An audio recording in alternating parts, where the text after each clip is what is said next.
विहार मुक्त झालेच पाहिजे, झालेच पाहिजे, झालेच पाहिजे, महाबोधी महाविहार मुक्त झालेच पाहिजे, झालेच पाहिजे, झालेच पाहिजे.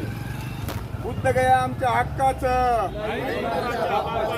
काय सांगणार? आज या ठिकाणी विविध मागण्यांसाठी जिल्हाधिकारी यांना निवेदन दिलंय. काय नेमक्या मागण्या आहेत? आमच्या मागण्या अशा आहेत की महाबोधी महाविहार बुद्धगयेचं हे पूर्णतः बौद्धांच्या ताब्यात नाही, ते पूर्णतः आणि वास्तविकरित्या बौद्धांच्या ताब्यात असायला पाहिजे.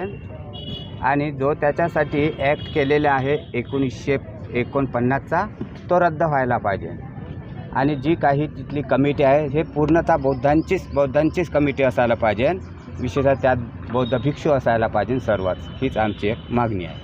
तर जे 4 टप्प्यात आंदोलन बुद्धिस्ट इंटरनॅशनल नेटवर्क आणि भारत मुक्ती मोर्चाने घोषित केलेलं आहे.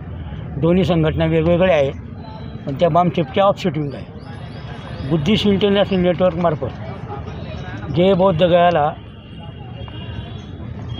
बौद्ध विहार आहे, हे बौद्ध विहार सम्राट अशोकांनी बांधलेलं आहे आणि त्या दिवसापासून त्या ठिकाणी ते विहार बौद्धांच्या ताब्यात होतं.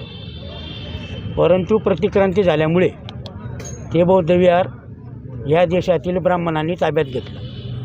कारण की त्या विहारामध्ये संपूर्ण जगातील जे बौद्ध राष्ट्र आहे त्या बौद्ध राष्ट्रातील नागरिक त्या ठिकाणी भेट द्यायला येतात आणि भेट द्यायला येत असल्यामुळे त्या संधीचा तर त्या बिहारमधील बौद्धगयाच्या ब्राह्मणांनी फायदा घेतला.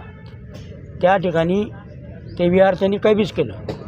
वास्तविकता ती जागा बौद्धांची आहे, ती बौद्धांना मिळायला पाहिजे. म्हणून बौद्ध गया मुक्ती आंदोलन हे संपूर्ण भारतामध्ये सुरू आहे आणि त्याचं नेतृत्व सर्व भंते करत आहेत. तर या ठिकाणी जे भंते आलेत त्या भंत्यांच्या नेतृत्वाखाली हे बुद्धिस्ट इंटरनॅशनल नेटवर्कचं आज धरणे आपलं निवेदनचं आंदोलन आहे. 17 तारखेला धरणे आंदोलन आहे इथंच आणि हे जळगावलाच राहणार आहे. आणि 1 ऑक्टोबरला नागपूरला हा मोर्चा आहे. आणि भारत मुक्ती मोर्चा नावाच्या जी संघटना आहे त्या अंतर्गत हे निवेदन आहे आणि ते 4 टप्प्यात आंदोलन हे पहिला टप्पा आहे.